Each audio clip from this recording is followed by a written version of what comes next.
Hello and welcome to the Create Your School Website Page tutorial.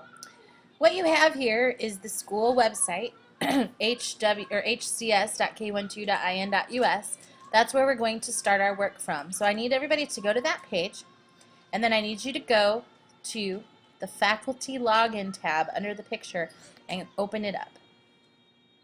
When you open it up, you're going to get a box, and that's where you're going to put in your information. At this moment, the password everybody is going to use is Marines, M-A-R-I-N-E-S, and we're going to change that for everybody individually. But you're going to go ahead and type that in and log in, and your page does not look any different once you do that. But what's going to happen is if you go to the high school or elementary tab and click on Teacher Directory, you're going to see a change to the page. And now it says hello and it says your name. So what you're going to do first is you're going to set up your profile page. This is the page people see if they were to click on your name in the directory. Right now we just have Susie's information, which is going to have to be edited manually so that it changes to Jones. If you want to add a picture, you can click on this pencil here and you can upload a picture. All of our school photos from last school year are in the G drive, new folder 3, and you can find all your pictures within there. Right now you might notice that there is a red dot next to the picture. That means that it is not being published. So right now we're not going to put a picture on Susie's, but if we were going to do that, we would click this edit profile photo, we would find the picture by going to choose file, and then we would upload the picture that we want, save profile photo, and close it, and then we would press the red tab so that it's published. What's going to happen is a green tab comes up. Anything green is going to show on your school website. But we're going to go ahead and we're going to unpublish that again. So now what we're going to do is we're going to change Susie's information. We're going to change the edit about me. Susie teaches Spanish 1 through 4. She teaches English 10. And she teaches world cultures to the junior high. So what we're going to do is we're going to type in that information, junior high world cultures, and we're going to save that. Now what's going to happen is if somebody was to go and look at Susie's profile, they're going to see that she is the Spanish 1 to 4 teacher, she teaches English 10, and she teaches junior high world cultures. The next step we're going to do is we're going to go ahead, we're going to take a look at this events tab down here. If you notice, you see my events. You can actually add events to that. So let's say on August 30th, Susie's going to have a test. She's going to have a test during a certain class period. So let's say her 10 o'clock class is going to take a test that lasts 1 hour. So she's going to change the date to this, and let's just change it to the 30th. We're just going to put Spanish 1 quiz.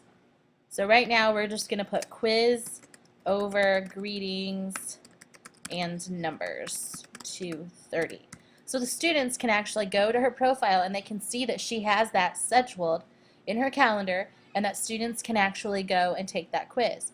Now if she wants to delete that, which I'm going to go ahead and delete so it's not there and confuse people, you just press the red X and it takes it off the calendar. It asks you if you want to delete the event. You say yes. The next step is we have several tabs up here. We have pages, quizzes, discussion, blog, and Twitter. Not everybody here is on Twitter, so I'm not going to cover that. Not everybody's going to blog, but blogging is a place where the kids can actually go in and they can chat back and forth with you, and you can actually add a question, and they can actually comment.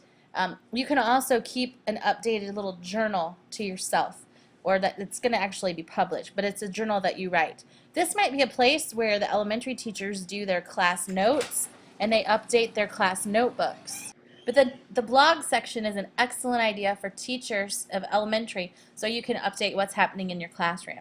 I started a blog on the French page and I just kind of told parents what we were going to be doing for a week or the units we were getting ready to start, and also when they were going to have unit tests.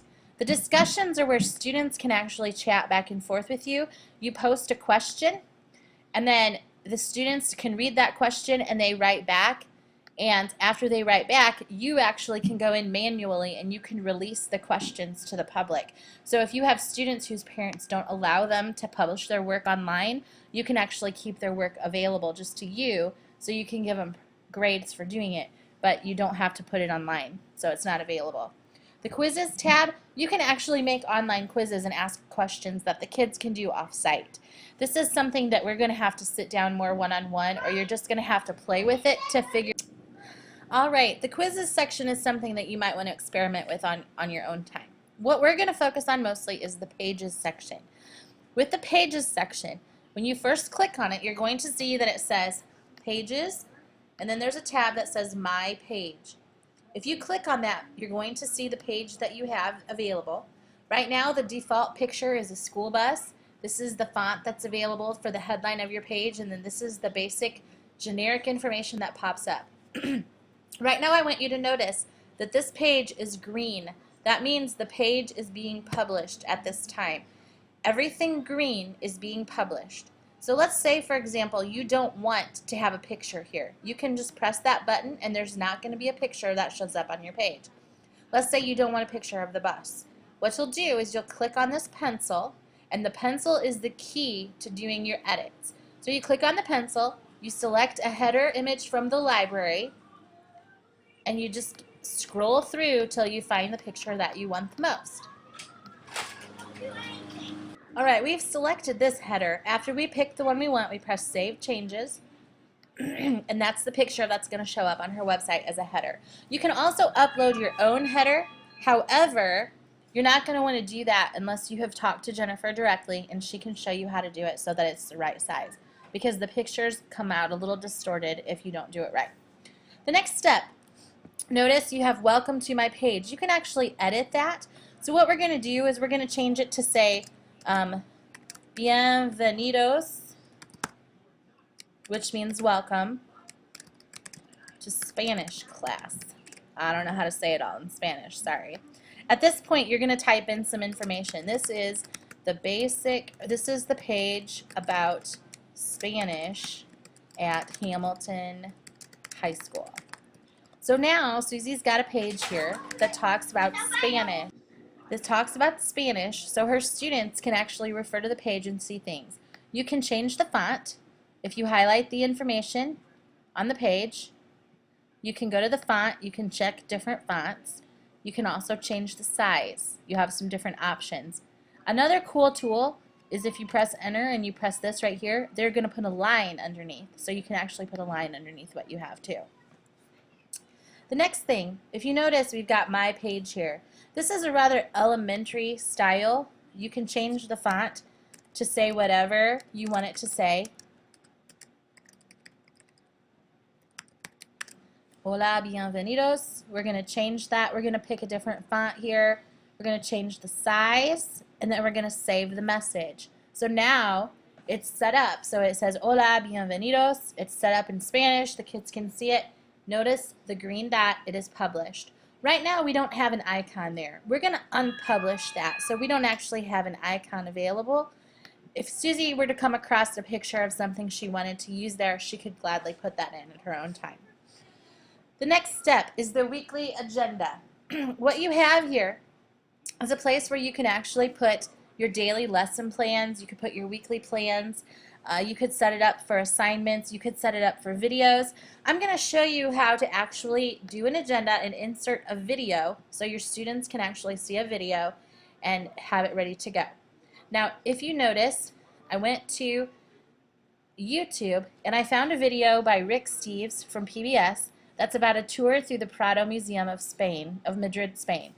If you notice at the very end of the YouTube video link, after the equals sign, that's the part you need to save. So if you go to that and you copy it, you can actually go back to your website, and we're going to plug that in. If you click Add Agenda Item, right now we've got a place here. We're going to put Video Tour of Prado Museum, and we're going to give the students a little task. Watch the video below.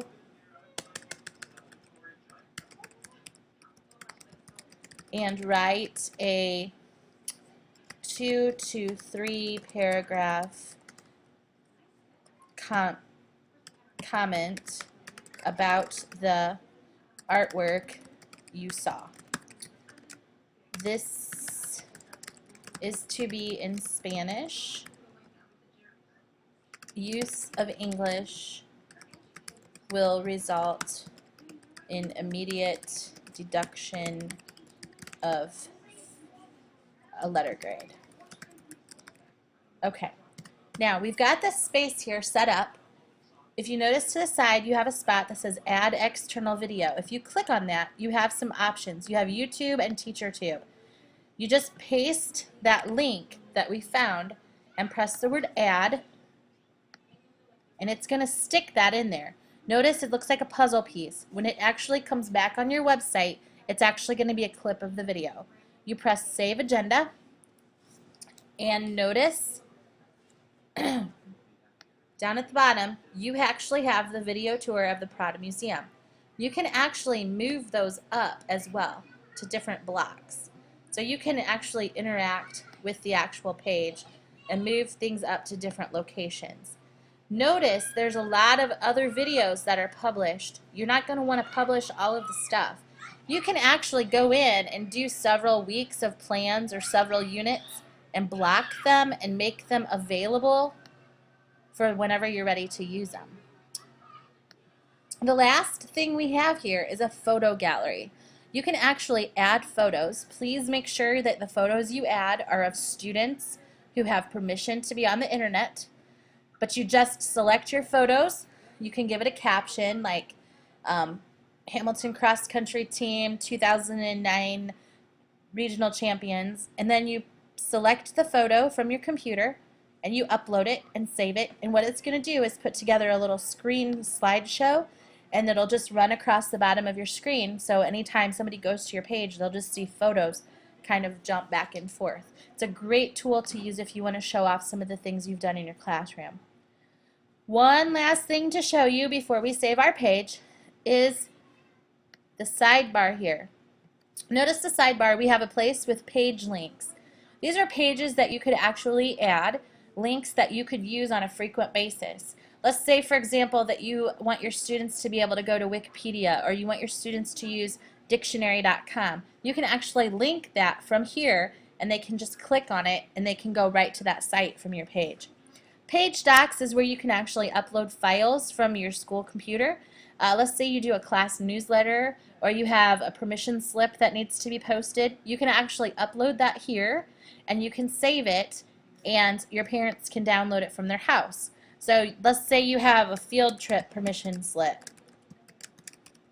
You're going to find that in your computer, choose the file, save the document, and it'll upload, and it'll actually be listed as a field trip permission slip on the site. The Media Connect are items we do not offer at our school, so the best idea and best advice is to make sure it's read and click on Publish.